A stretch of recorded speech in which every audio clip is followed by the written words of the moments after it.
A ver, la ansiedad es algo que en el fondo conocemos todos. Es una parte del ser humano.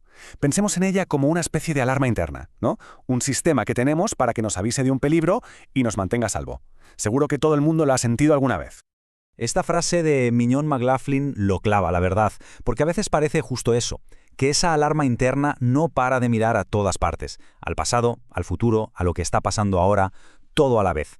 Es una sensación que puede llegar a ser, que lo abarca todo.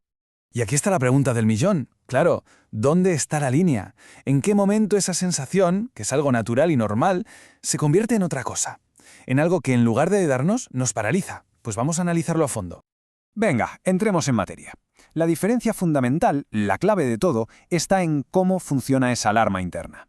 Porque, a ver, una cosa es una alarma que suena cuando de verdad hay un peligro y otra muy distinta es una que está, digamos, defectuosa. Una que salta sin motivo o que se queda sonando sin parar cuando el peligro ya ha pasado hace rato. Aquí se ve súper claro. La ansiedad normal, pues, son los nervios antes de un examen, por ejemplo, es algo lógico, adaptativo y que dura un tiempo concreto. Pero cuando hablamos de un trastorno, la respuesta es totalmente desproporcionada y, sobre todo, persistente.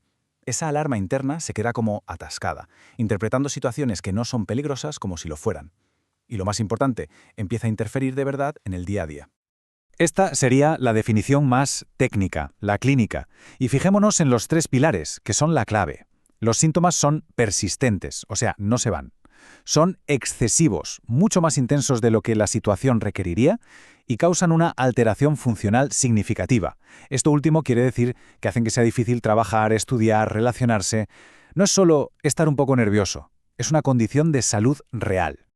Vale. Ahora que ya hemos definido qué es muy importante que entendamos su alcance. Porque esto no es un problema de unos pocos, para nada. Estamos hablando de un auténtico desafío a escala mundial. Y la cifra, la verdad, es que impresiona.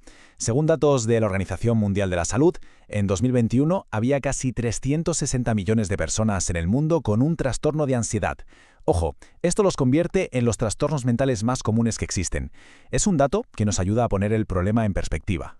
Y aquí viene lo paradójico. A pesar de ser tan comunes y de que existen tratamientos que funcionan, hay una brecha de tratamiento gigantesca. Solo 1 de cada 4 personas que necesitaría ayuda la recibe. ¿Y por qué pasa esto?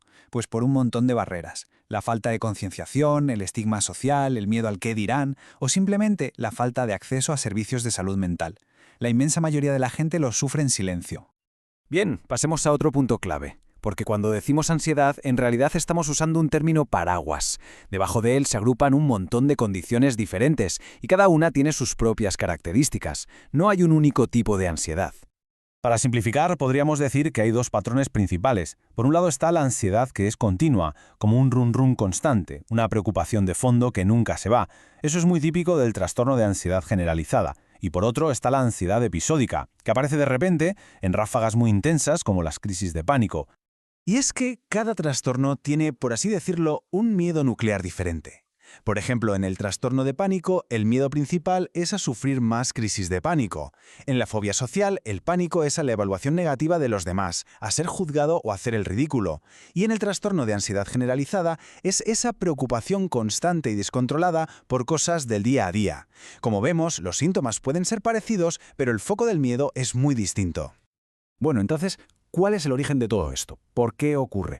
Pues no hay una respuesta sencilla y única. Es el resultado de una interacción súper compleja entre nuestra biología, nuestra psicología y las cosas que nos han pasado en la vida. La clave es esa, que no hay una única causa. Es más bien como un cóctel. Se juntan factores biológicos, como la genética, factores psicológicos, que tienen que ver con nuestros patrones de pensamiento, y factores sociales, como haber vivido experiencias muy duras o traumáticas. Es la combinación de todo esto lo que puede hacer que esa alarma interna se descalibre. Este modelo cognitivo es genial para entender cómo funciona el mecanismo. Lo crucial no es la situación en sí misma, sino la valoración, la interpretación que hacemos de ella. Pensemos, primero, pasa algo. Segundo, nuestra mente lo interpreta como una amenaza o un peligro. Y tercero, como resultado de esa interpretación, se dispara la respuesta de ansiedad. El punto clave, donde todo cambia, es el segundo paso, la interpretación. Y todo esto nos lleva a la parte más importante, y sobre todo más esperanzadora. Porque si entendemos cómo funciona el mecanismo, podemos intervenir. Hay caminos muy claros y eficaces para recuperar el bienestar. Hay 2 grandes vías, y lo ideal es que se complementen. Por un lado están los tratamientos profesionales, donde terapias como la cognitivo-conductual o la de exposición han demostrado ser súper eficaces. A veces se apoyan con medicación, como los ISRS.